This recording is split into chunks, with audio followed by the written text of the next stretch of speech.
I've sort of passively enjoyed woodworking for some time now.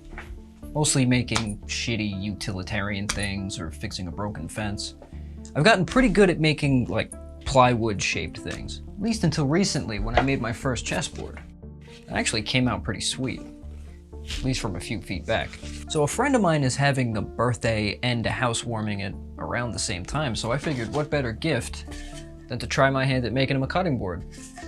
Checks both boxes, while also being pretty sentimental. I don't have to buy him anything, because I'm using scrap wood left over from the chessboard. Now this is not meant to be a how-to video or an instructional video. I made a lot of mistakes along the way. This is more just me wanting to document my making of a cutting board.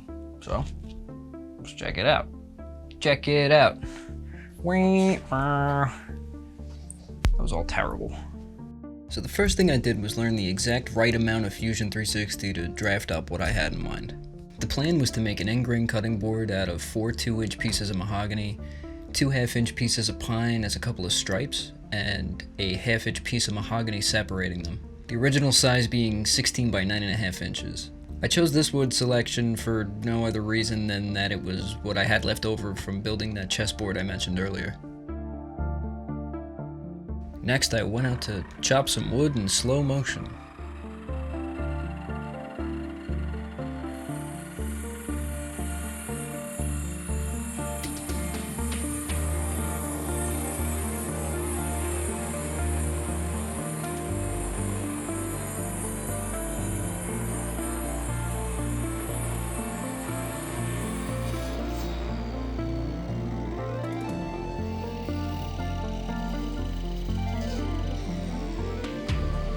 I cut the lengths to 18 inches to leave myself some extra to eventually square up. This was from a 12-foot board of mahogany decking wood that my friend managed to snag from his job for me. Absolute legend.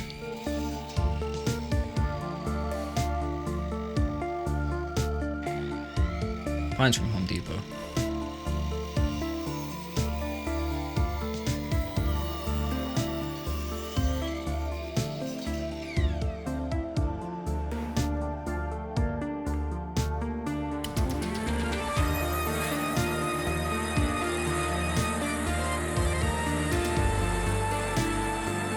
Just chopping the rounded edge off the mahogany.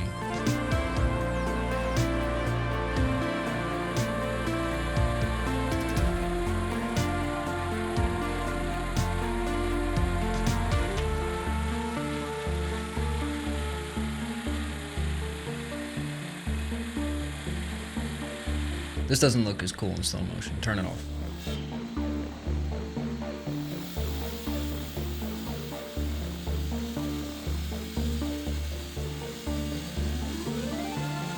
I'm normally not like a Gatorade guy, but it was about 1,000 degrees outside, so get used to seeing that bottle.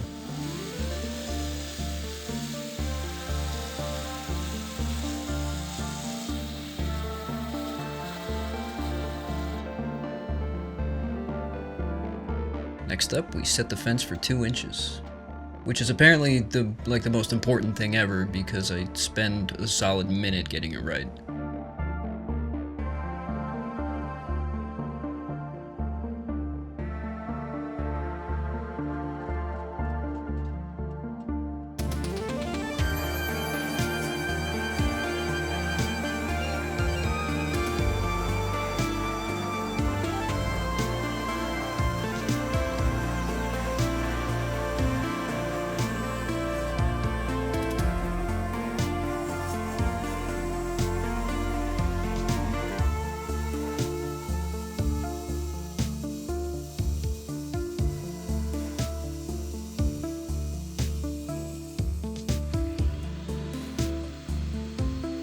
Although I wanted the strips to be 1/2 inch, I just had no way to safely make those cuts, so I settled for 3/4.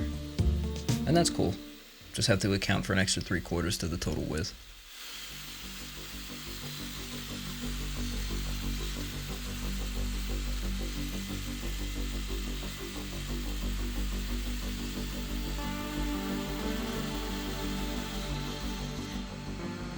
And here I start cutting a second piece before realizing that I don't need a second piece.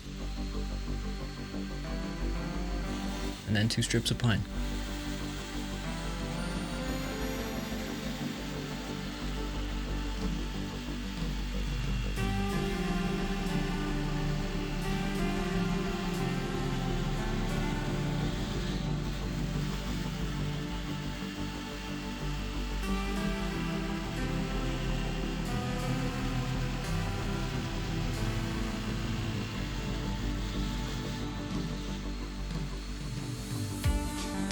Now I'm just arranging the pieces in an order that looks good to me.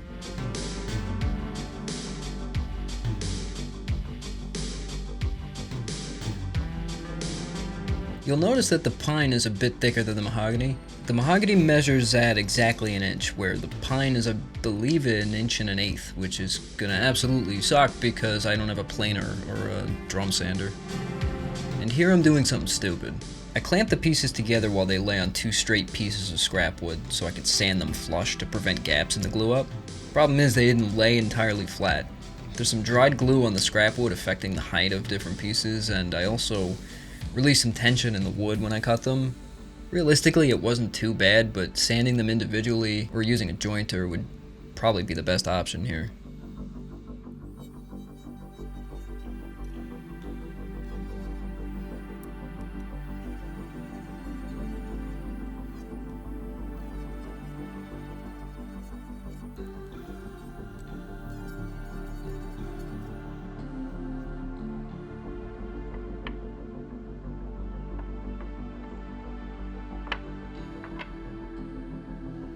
And now here's a really pretty looking glue up.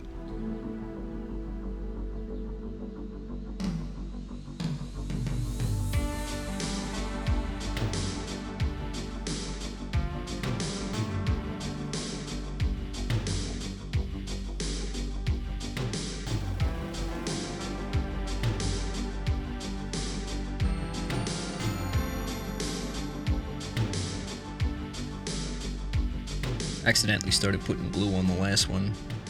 Heat of the moment, I guess. Just using my fingers to spread the glue because I forgot to grab my roller.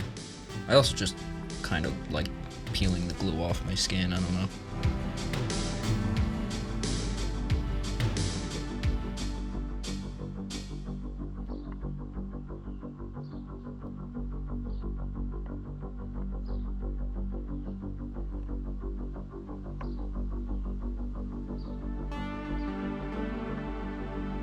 If you like the music in this video, I made it for a VR game called Compound, which is a retro, endless, roguelike shooter.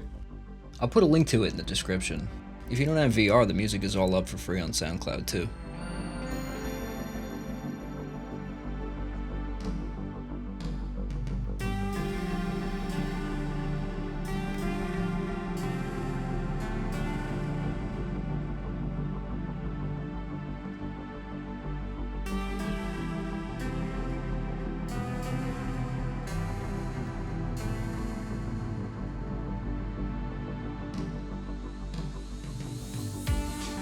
When you clamp wood like this, it's good to add some vertical pressure as well to prevent bowing. After this, I added a small sheet of plywood and some weights to keep them flat.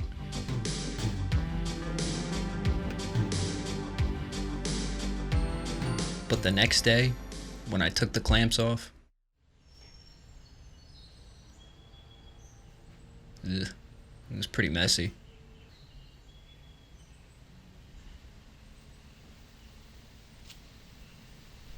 It's no big deal, but it will be a lot of sanding.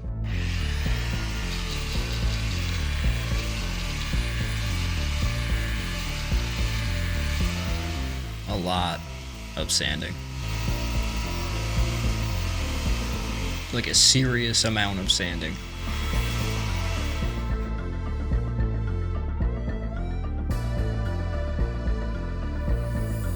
I did nothing but sand wood for nearly the entire day.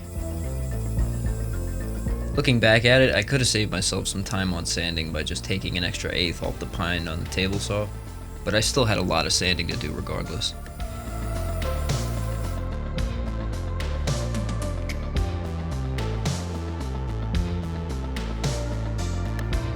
Supervisor's here to inspect my work. Better look busy. It's hot out again, so here's some more Gatorade.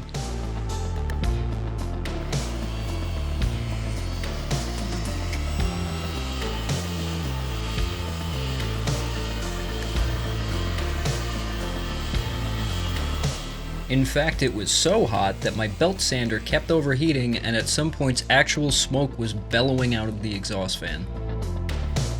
Here you can see how happy I was about that.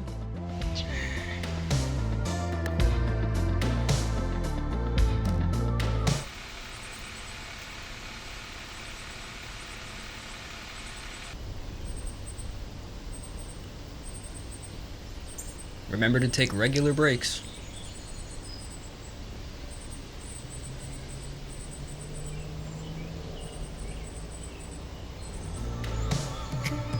It's important to keep your tools cool, but even more important to keep your friends cool. And from here on, it was just more sanding, and I was determined to keep the belt sander going, because there was absolutely no way I was going to switch to the orbital sander for the amount of sanding that I had to do. So after I switched to the orbital sander, I kept it moving with 80 grit. At least until it was cool enough in the day that I could get my belt sander going again without it bursting into flames.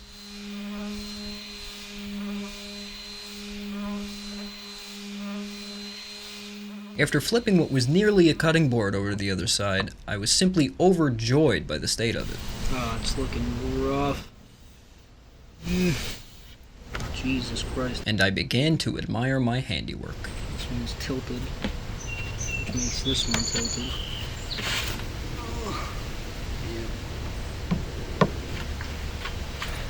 Get a planer.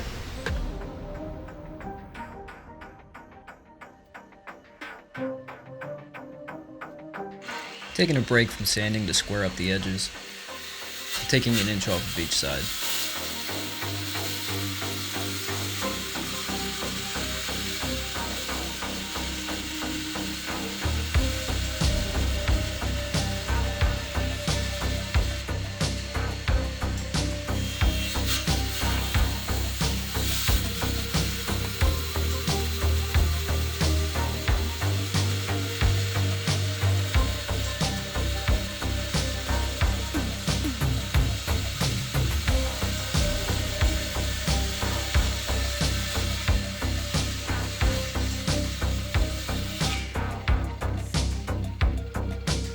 I ended up chipping a corner, and then I grumbled about it. Arrgh. Sucks. Tis what tis. After lowering to a mere 40 million degrees outside, I started sanding a little bit more, now realizing that I must be in some sort of purgatory and this was my new life forever. Also added a fan to appease the belt sander.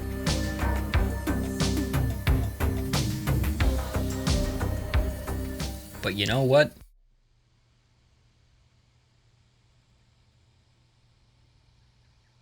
It was starting to look pretty good.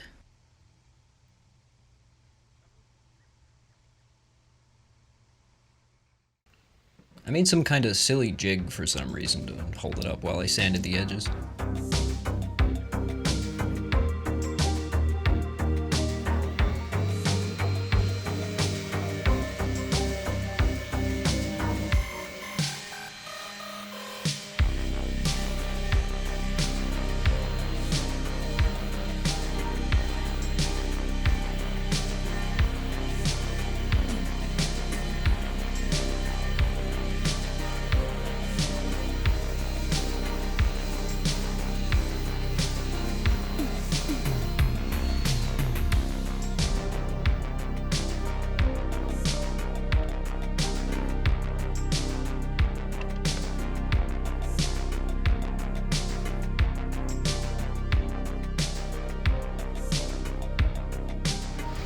Terrible. At this point, I had nothing but good things to say about my precious cutting board. Just don't measure it. Or look at it. At any angle. Except this. It's perfect. I switched out to 100 grit to smooth it over.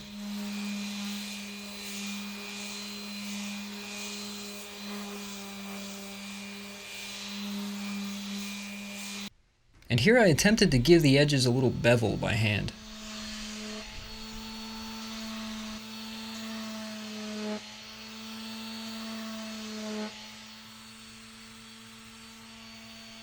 Which actually turned out pretty good. Damn, that's good. That's real good. But it wasn't all smiles and dancing. I had some chips and scratches and imperfections. Uh-oh.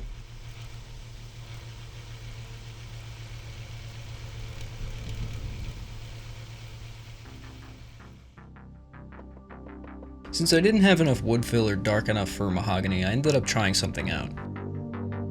I used the sawdust from my many hours of sanding and mixed it with some wood glue to make my own sort of wood filler.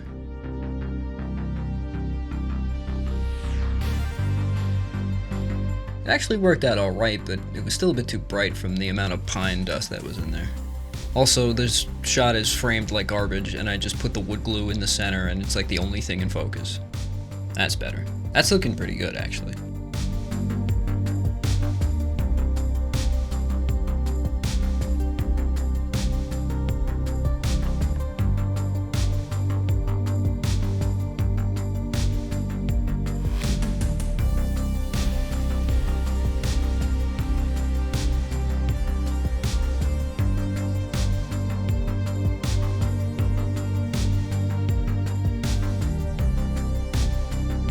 Then after it dried for a little while, I sanded it flush.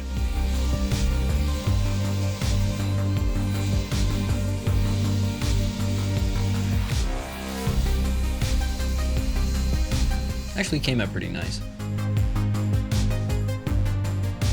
So it's finally time for final sanding. I switched to 220 grit for a nice smooth finish.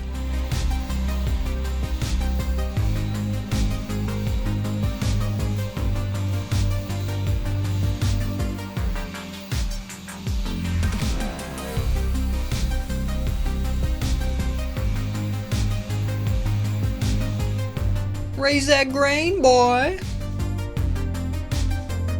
Wetting it also lets you get a glimpse of what it'll look like with the finish on it, which in the case of my cutting board will be food grade mineral oil. Mineral oil. Fuck.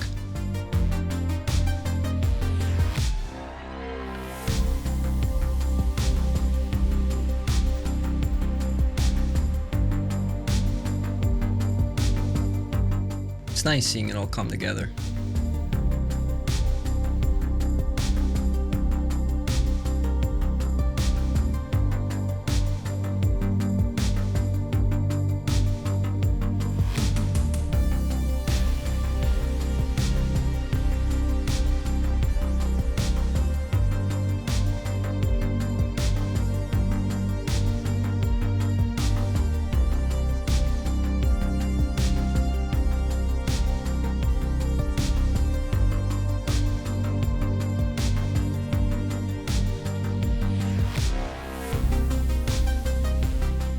After it dried, I gave it another once over with 220.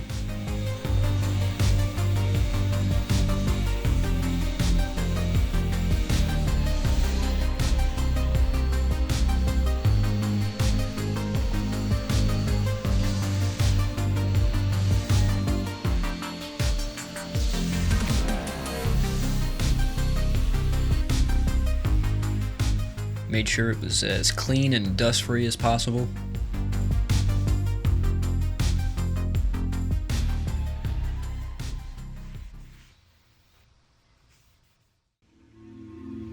Glamor Shots.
next day,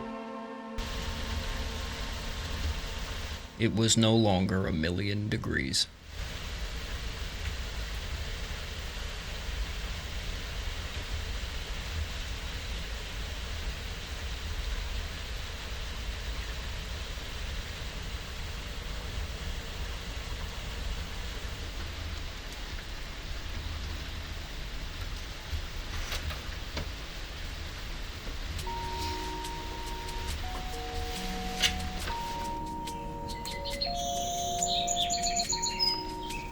So I didn't plan this in the beginning, but I decided to try my hand at wood burning, which is something that I've never done before, and I don't have the right tools, and I have a soldering iron that I use for, like, electrical components. But I gave it a shot by burning my friend's initials into a scrap piece of mahogany and thought, you know what? Let's give it a go.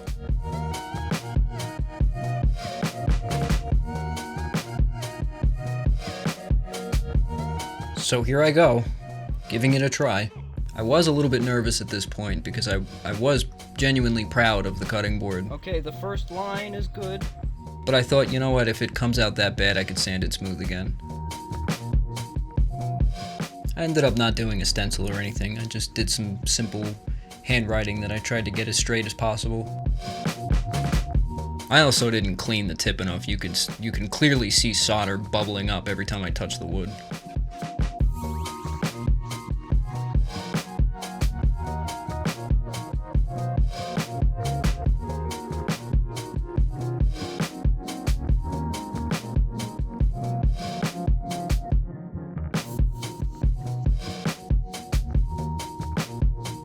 But all things considered, it could have been worse.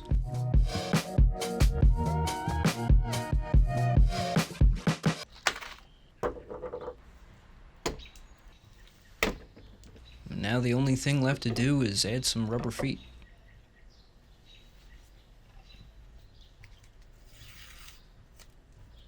I used tape to try to prevent any blowout that would happen, but it kind of did anyway. I guess next time I would make a little jig for it. The feet I got have a circumference of 1 inch, so I'm measuring out 1 inch from each corner.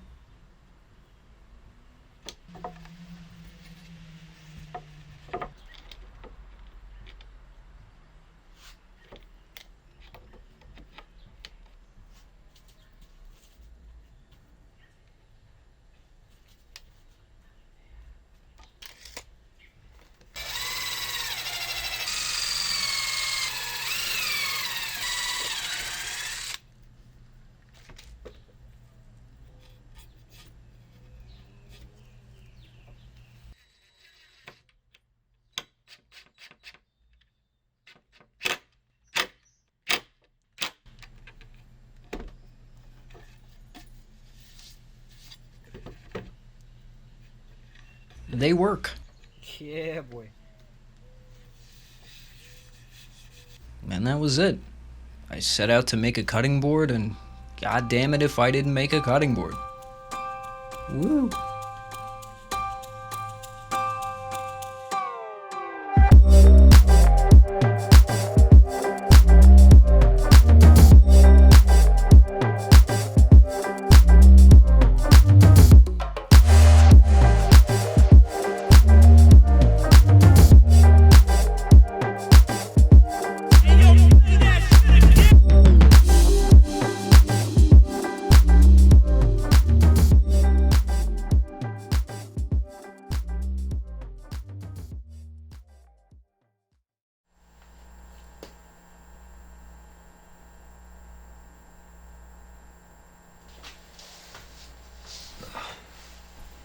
So thanks for stopping by. I hope you liked it.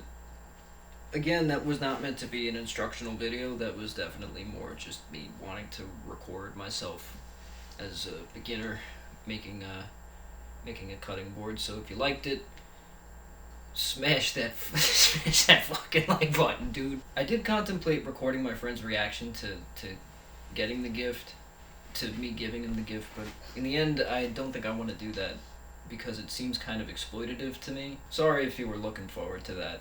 I don't know, dislike the video. Report me. Report me for terrorism.